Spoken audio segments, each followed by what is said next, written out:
నాటకం మళ్ళీ ఆడానురా తమ్ముడు, మళ్ళీ ఆడాను.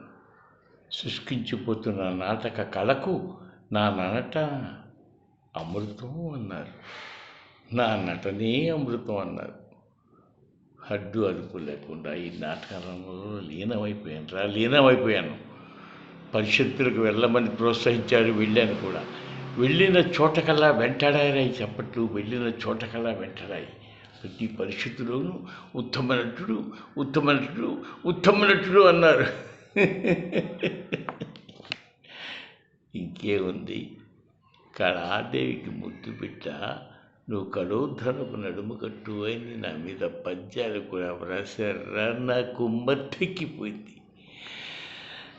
అచంచలమైన మనస్సుతో, అకుంఠిత దీక్షతో అహోరాత్రులు మైమరిచి ఈ కళాసేవ చేశాను రా తమ్ముడు, ఈ కళాసేవ చేశాను.